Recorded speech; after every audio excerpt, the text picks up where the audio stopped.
So the latest chapter of Ani no Yome to Kurashite Imasu, aka Living with My Brother's Wife, was just released. Shout out to Omniessence for the translation. They always do an awesome job with it. And this was an interesting chapter to say the least. A short one, but still interesting. Now Shino is out shopping with some of her friends and generally spending more time with them, which is good for this stage of her growth. She's been making an active effort to find hobbies outside of Nozomi. It's no secret that the two of them are highly codependent on one another, and that codependency has led to a lot of unnecessary strife, to say the least. Now, in the last few chapters, as Shino's been pulling away, Nozomi's been working towards letting her go. And this also leads to Nozomi going out and actually developing hobbies of her own, meeting new people, talking to new people, escaping that social bubble that was so intrinsically tied to Taishi.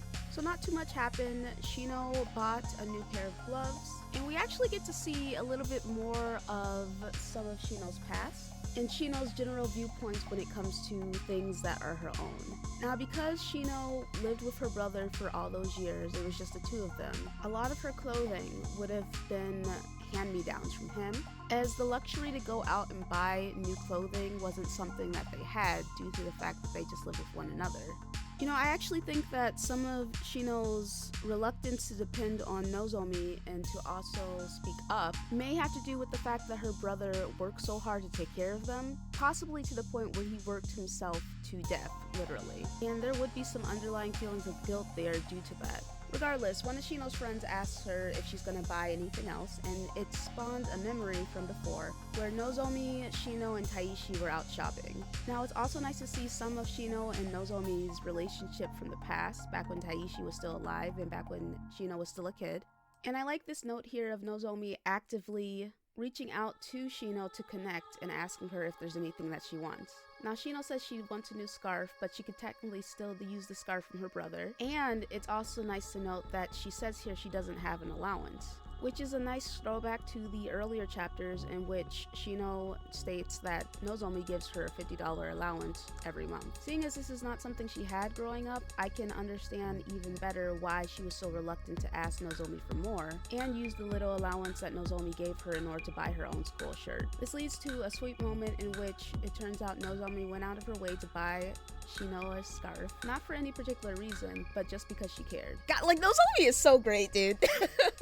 You know, I love their relationship. It's really sweet, and it's nice to see that Shino has kept the scarf to this day. Now, of course, her reminiscing on the past leads her to wonder how Nozomi is doing, and she's hoping that Nozomi's having a good time, despite her discontent at the idea of Nozomi growing close with someone outside of their family circle. There is a real fear of abandonment here, which makes a lot of sense given the fact that Shino has lost her entire family. So it makes sense that the connection she has with the relative that is still left is as intense as it is.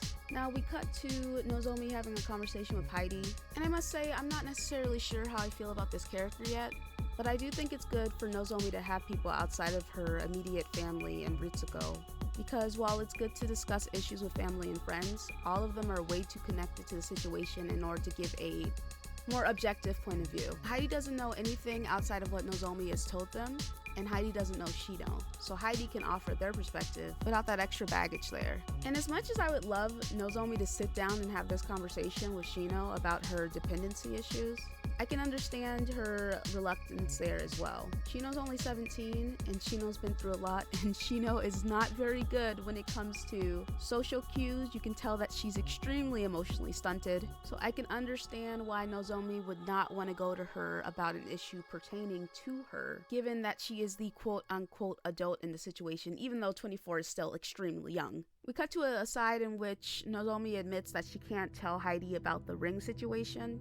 Which, girl, I mean, come on. It's the last gift from your dead husband. I can understand why you wouldn't wear it, why you feel uncomfortable by it. There's actually 0 point in her wearing it. It is counterproductive in regards to her growth for her mental health and mental state, because Taishi is gone. She and Shino are going to have to move on eventually from that fact. Nozomi is a widow. There's 0 point in her putting that ring on. I mean, it really was a ding to Nozomi's mental health. But it is nice to see that with Heidi Nozomi feels a little bit lighter and she feels a little bit better about the situation. Now the last few panels are Shino coming into the shop with her friends, the same shop that Nozomi is in. And she spots Nozomi at the table with Heidi, and in true lack of social cues, Shino goes up to Heidi's like, "Hey yo, are you a man or a woman? Because I gotta know." And she gets the first look at the person that texted Nozomi and had her smiling and blushing at the phone. I mean, really, you could sum up Nozomi and Shino's relationship as miscommunication, missed opportunities, lies, hesitation, and codependency, mixed with a smattering of love. If they just sat down and had this talk about what the problem is, I'm sure they could work it out. The issue is that they literally feel the same way about situations, but they never talk to each other about it. It was established from the beginning that they are both heavily codependent on one another. Both of them think of themselves as burdens. Both of them want to let the other go so they can grow. Well, at least Nozomi's at this point where she is at least trying to let Shino go, even though that's not what she wants deep down. And Shino herself is having a lot of issues with the idea of Nozomi leaving her. So I'm interested in seeing how this next chapter will be whenever it comes out next month. And here's to another bout of miscommunication between our favorite girls. So yeah, I just made this YouTube channel and I made this video on a whim. If you guys want more vids like this, let me know in the comment section. If you're a fan of this very niche series, let me know, please. And let's have a conversation.